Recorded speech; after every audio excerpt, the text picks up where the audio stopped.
आपल्या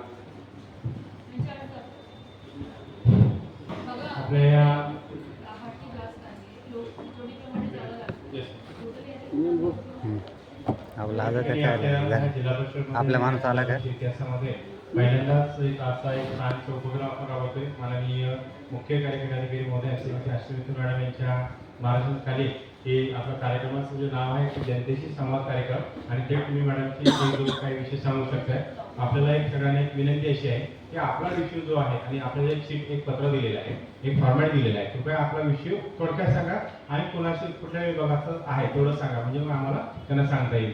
तर मॅडम आपले खूप खूप आभार. आज जवळजवळ 50च्या वर लोक आहेत आणि त्यांचे जे विषय यापूर्वी जर खाली जर सॉल्व्ह झाले नसेल, ग्रामपंचायत, पंचायत समिती आणि जिल्हा परिषद आमचे म्हणजे विभाग स्तरावर असेच विषय आपल्याकडं काही येतात मॅम. तर आज आपल्या या उपक्रमामध्ये आज सगळ्यांचं स्वागत. आणि तक्रार सांगताना आपण एक संक्षिप्त सांगा थोडक्यात एका मिनिटामध्ये संपवायचं आपल्याला. सर्वांना नमस्कार. आज इथे जिल्हा परिषद आपण एक जनता दरबार म्हणून आयोजित केला आहे, कारण बरेच लोकांची समस्या होतात आणि तुम्ही मंडेला किंवा थर्सडेला, सोमवारी, गुरुवारी आमच्याकडे येतात. पण आजच्या दिवशी आपण जे काही विभाग प्रमुख आहे त्यांना पण इथे बोलावलेलं आहे. तर आम्ही काय करणार, आता तुम्ही तुमचे मुद्दे जे आहे ते मांडा आणि एक अट दिले गेला आहे त्याच्यामध्ये ऍड करा. आम्ही जिल्हा परिषदेचे जे तक्रार आहे त्याचे एक ॲप पण डेव्हलप करत आहोत. समजा आपण तक्रार आता मॅन्युअली देतात, मग काय होतं तर त्याची ट्रॅकिंग होत नाही, कुठेपर्यंत आला, कोणाकडे आता प्रलंबित आहे. तर आता त्याचे ॲप पण होणार आणि तुमची जी आजची अट आहे त्या ॲपमध्ये इनपुट म्हणून एंटर पण करणार की ते त्याचे एक रेकॉर्ड राहणार आता की तुम्ही आले होते आणि त्याची तक्रार आहे. आणि जास्तीत जास्त आजच प्रयत्न करू, जे काही असे मुद्दे आहे एक दिवसात होऊ शकते, आजच प्रयत्न करू.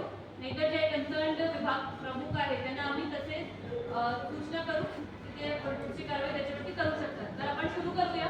50 लोक आहे, सगळे लोक वाट बघत आहे. तर आपण लवकर आपली प्रॉब्लेम सांगा, मग आपण एचओडीकडे आपण. तर आपण सुरू करा की पहिली अट झाली का? सुरेश ग्रामपंचायत संदर्भात त्यांचे दोन होते आणि त्यांचा जो अर्ज आहे कृपया आम्हाला द्या. बाबा तुमचं ऐकून घेतलेलं आहे आणि तुमचं जे प्रकरण आहे जिल्हा ग्रामीण विकास योजने संदर्भात आहे, त्याच्यावर आम्ही कारवाई करतो. एक मान्य उच्च न्यायालयाच्या पत्रानुसार आहे ना, कारवाई झालेली नाही. बनावट कागदपत्राद्वारे घरभाडे भत्ता घेतलेला आहे, त्याचा अहवाल पण आहे.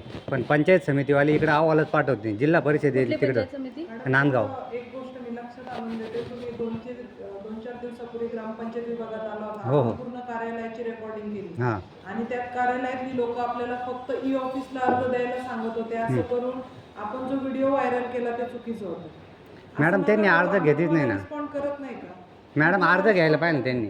नाही, अर्ज घेण्यासाठी आता CRU म्हणून आपलं जे खाली इनवर्ड आहे ते एक CRU म्हणून आपण स्थापन केलेलं आहे. सगळे अर्ज आता ई ऑफिस सुरू झाल्यामुळे काय आहे, एकाच ठिकाणी आपण अर्ज घेणार आणि ते ऑनलाईन सगळे डिपार्टमेंट जे आहे त्यांना पाठवणार, असा एक सिस्टम तयार करण्यात आलेला आहे. तर डिपार्टमेंटमध्ये तुम्ही अर्ज न देता आता CRU मध्ये द्या. हो चालेल. ठीक आहे, ओके. माझी 2 अर्ज आहे मॅडम. एक ऑडिट रिपोर्टवर आहे. अमोल को बुलाओ. एक जना लिखेगा ना सारे केस जल्दी जल्दी. साई लिख रहे. हाँ, साईनाथ आहे का? हां, साईनाथ.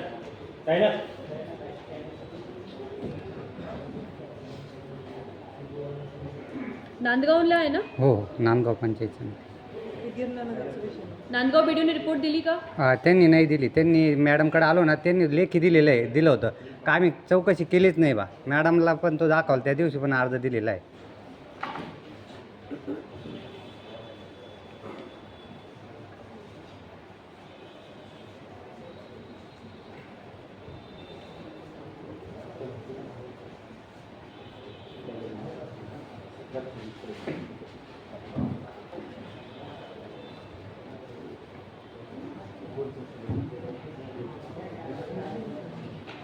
ठीक आहे, तर त्यांच्यावरती आता मी दुसरं काय तुमचं 2 आहे का? हो, लेखा परीक्षा नावालावर आहे ना, अपार पण दिलेला आहे. 12वा नंबर आहे ना? हो. आता बसा ना. थँक्यू. पहिला अर्ज आहे त्याच्यामध्ये व्हिडिओ नांदगावले ते 5 एप्रिलपर्यंत तुम्हाला रिपोर्ट देते. त्याच्यानंतर तुम्ही 7 दिवसात माझ्याकडे फोटो करा, त्याच्यावरती काय मिळते घ्यायचं. हे पहिला निकाल आहे, नोट करा जरा आणि त्याचे आदेश काढा. अर्ज क्रमांक 2. जेवढं दुसऱ्यांदा विषय